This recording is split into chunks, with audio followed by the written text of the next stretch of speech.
friends, thank you for joining me today.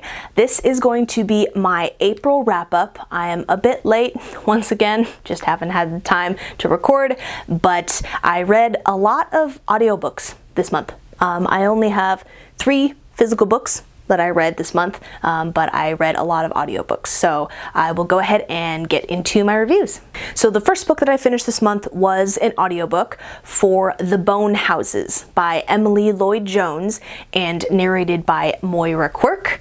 And this is a YA fantasy about a girl named Rin who is a grave digger in this remote village that is nestled at the base of these mountains that used to be home to the Fae. And she lives there with her brother and sister, and they have been scraping by on their own ever since their dad died. And in the nearby forest, there are these creatures called bone houses, which are essentially zombies. And Rin has grown up protecting her family and her village from them and killing them. And then one day, this boy named Ellis comes to their village. He's an apprentice map maker, and he and Rin end up going on this journey into the mountains to try and end the curse that is creating these bone houses. This was a really quick and easy listen. I gave this 4 out of 5 stars. The narrator, Moira Quirk, is the same who narrated Gideon the Ninth, which I also listened to on audio.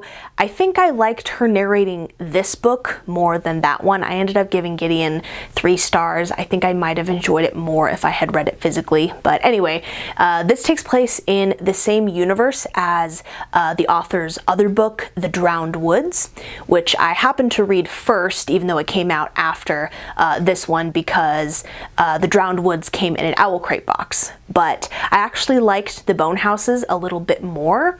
It's based on Welsh mythology, or at least is Welsh inspired. And I think bone house is the most metal way to say zombie that I've ever heard. I love it, and I like that in this book they exist because of magic. They are magical, and versus a virus or whatever. And I thought that this was very well paced. It's not that long. I was never bored while listening. There were action scenes, traveling scenes. There was learning about the curse and the characters learning about each other. And there was a very light romance between Rin and Ellis that I enjoyed. And Ellis has chronic pain from an old injury that affects him throughout the book. And I thought that it was handled very well. And also, in The Drowned Woods, there was a corgi who was a side character who was fantastic. And in this book, there was a goat side character who was also fantastic. I definitely want to read other books by the author, especially that take place in this universe if she does write more. And I hope that there's always an animal companion, because they've both been great so far. And there is something that connects both of the books, and I can't say what it is, but it just makes me wonder in terms of timeline when both of these take place. But this was a fun story. I liked the writing. It was just very simple and fun and entertaining, and I liked it a lot. Then my first physical read of the month was The Poison Season by Mara Rutherford, and this redesigned cover is just so pretty. This is the Owl Crate edition, and it's really cool. And Owl Crate hasn't done this with any other books that I've gotten so far, but the naked cover for this is actually the original cover of the book. The original cover is this. So I think that's cool, because I also do enjoy this. It follows the girl surrounded in plants trope that's popular right now. But yeah, I think that both covers are very pretty, but this is just stunning. Some of my favorite Owl Crate artwork. And this is about a girl named Lilo who lives on an island called Endla. And the small community of people who live there have magic that takes the form of singing. And this island is home to this living forest that her people protect. And the island is also surrounded by what's essentially an acid lake that immediately kills and disintegrates anything that enters it.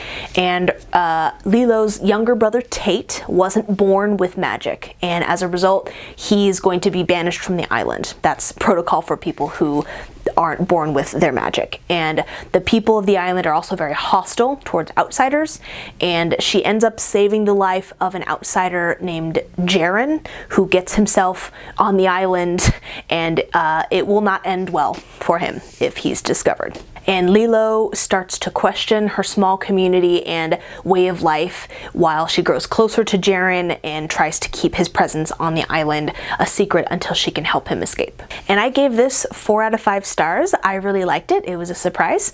And this is basically about a magical cult. There isn't a lot of action. It's mostly Lilo trying to hide her secrets and discovering other secrets about the island and her family that they've been keeping from her. And there's just a sense of, uneasiness beneath everything once she starts to realize the kind of traditions and values that her community has, and she doesn't really like it. And she lives with her aunt and her cousin, who are very intensely devoted to the island, and there's a lot of friction between them. I thought it was a very compelling story. I also appreciated that the romance between Lilo and Jaren developed over the course of a month rather than days or a couple weeks. It's not a very deep romance, but I didn't not like it. And this book brought up some interesting thoughts about traditions and how, they might not serve you or your community the way that they once did, and I had a good time reading it. And then I listened to the audiobook for My Dark Vanessa by Kate Elizabeth Russell and narrated by Grace Gummer. And this is a contemporary fiction about a 15-year-old girl named Vanessa who gets swept up into a relationship with her 42-year-old English teacher named Jacob Strain. And the book follows 2 timelines, one in the year 2000 when she's 15 years old, and then the other in 2017. And in the later timeline, these sexual assault allegations are being levied against Strain from other former students of his, and she sort of unwillingly starts to recontextualize her experiences with him after so many years of telling herself that what they had, was real love, and that she was a willing participant in the relationship. This was 5 out of 5 stars.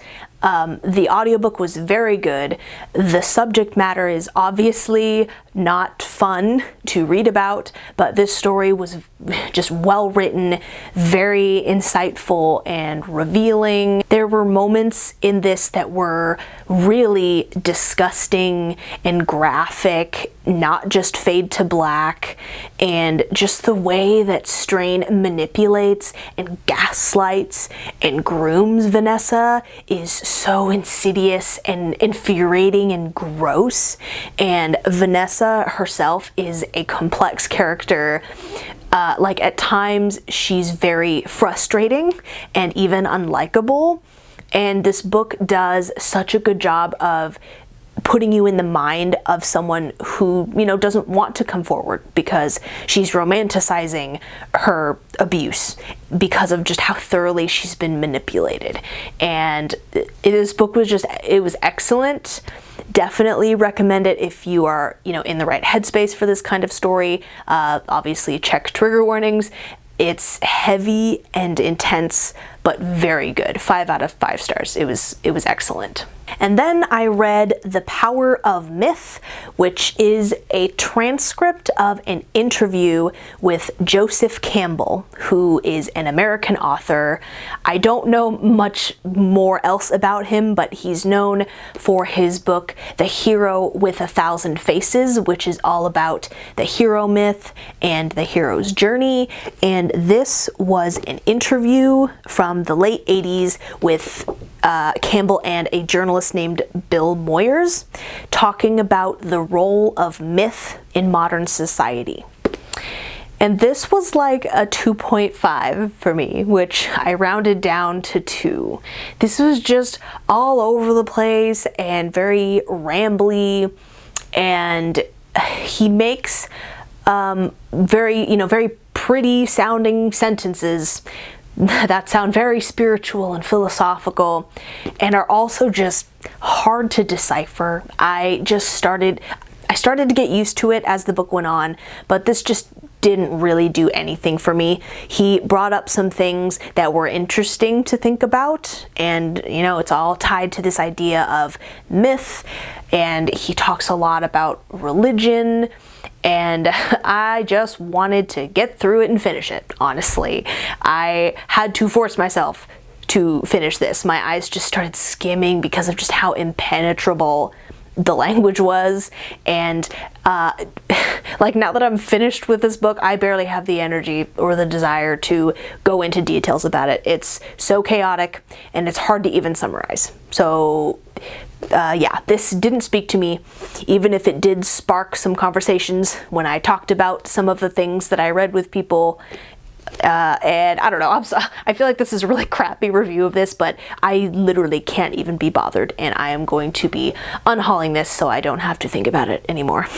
Then I finished another audiobook, and that was for Blazewrath Games by Amparo Ortiz, narrated by Victoria Rodriguez. And this was a YA contemporary fantasy about a girl named Lana Torres, who is very passionate about the sport called Blazewrath, which is played by dragons and their human riders. And Lana makes it onto Team Puerto Rico at the last minute and gets the chance to represent her country in the upcoming World Cup.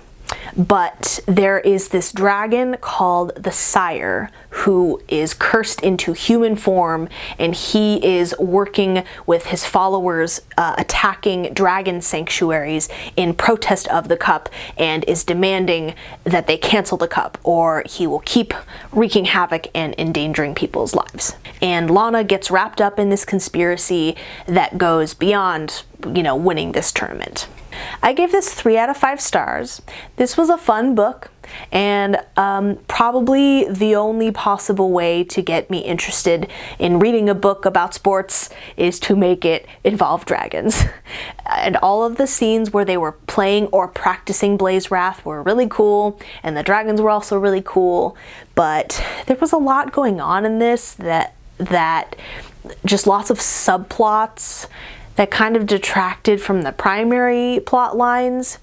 And this also reads on the younger side of young adults, which doesn't appeal to me as much. There is magic in this world, kind of like Harry Potter, in that there are magic users and non-magic users that they call regulars, and magic users have wands to perform, very nebulous and generic spells and magic.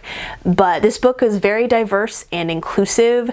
There is queer rep and characters from just all around the world playing in this cup, and I had some gripes with it. It wasn't perfect, but I think that this is a fun book for younger teens in particular. There is a second book, but I don't think that I'm going to be picking it up personally, but I'm still glad I read it. I love books about dragons, so I'm glad that I'm able to say that I read another one. I also finished a very short novella that I got on Kindle called Bound by Mark Lawrence, and it was less than 50 pages, and it takes place between books 2 and 3 of the Book of the Ancestor trilogy that I recently finished listening to on audiobook. And it was apparently highly recommended to read before book 3, so I bought the ebook and read it in a day so that I could start listening to book 3 on audiobook. You're following the novices Nona and Ara on this sort of murder mystery storyline, and it was good. 4 out of 5 stars. I can see why reading this would make certain things in book 3 make more sense. I finished book 3 already. I think it'd be fine if you didn't read it. You'd be a little confused about a couple things though, or like, oh, where did that come from? But I don't know. I mean, it was an enjoyable novella and it was really short, so it was good. Then I finished the second book in the Court of Thorns and Roses series, which is A Court of Mist and Fury by Sarah J. Maas. And this takes place shortly after book 1 ends. And this series follows the main character, who's right here, named Feyre, who is a human who is whisked away to the fairylands and faces lots of dangers as she's trying to protect and return to her home and her family. So no spoilers for the series or for the book, but I gave this 5 out of 5 stars, maybe more like 4.5, but rounding up. I did a dedicated spoiler review of this, and I will link that if you're interested, so you can check that out. Part 1 of this book, which was about 130 pages, was a little less enjoyable than the rest of the book for me because of what's going on with Feyre and how she's reacting to it. But after that, it was just full of world building and learning about all these characters and their dynamics. There's a very slow burn romance that I enjoyed, and the ending was wild. So many things are revealed and happen so suddenly. It was crazy, and I'm looking forward to reading the third book. And the last thing that I finished in April was an audiobook, and that was The Seventh Bride by T. Kingfisher. And this was narrated, I cannot remember the narrator's name, I'll put it on screen. And this is based off of a French folktale called Bluebeard, which I had never heard of before. And it's about a young miller's daughter named Rhea, who is basically sent against her will to live at the mansion of this powerful lord named Creven. And he's also a sorcerer. He's a very powerful man, and he decides that he wants to marry her, and he's gonna do it. You can't say no to a lord. And she discovers that Creven already has 6 other wives, and he has taken something important from each of them, and they're all trapped at the mansion, including Rhea, and she has to work with them and complete a series of tasks in order to escape before he marries her and does something bad to her and takes something from her as well. And I give this 4 out of 5 stars. I had a fun time. The narrator was very youthful, and I think that suited the main character. This reminded me a lot of Nettle and Bone in tone, which is also by T. Kingfisher. This was another short book, and it was a mixture of folktale and horror and adventure. Very plot driven, but the characters were still entertaining for what they were. It felt like it rambled on a little bit at times, but this was just so short that it really wasn't a big deal. It was appropriately creepy, but also, you know, a little bit silly and comedic through the inner dialogue of Rhea. And this is now my second book by T. Kingfisher. It's one of her older books too, and I liked it. So, you know, she hasn't lost her touch and she's only improved on her writing style. So I just have a good feeling that I'm going to enjoy most of her other books too, which is exciting. So, you know, maybe T. Kingfisher is a new favorite author. We will see. So those are the things that I read in April. A lot of audiobooks, one ebook, which is very rare. I don't really read digital books. I much prefer having the physical book in my hands. Used to not even listen to audiobooks, but now those days are long gone. But yeah, I read a lot of books this month, even though only 3 of them are physical. And yeah, I'm a little late. Pretty soon I'll be filming my May wrap-up. I'm not sure when I'm gonna get this edited and uploaded, but anyway, thank you very much for watching, and I will see you guys in my next one. Bye!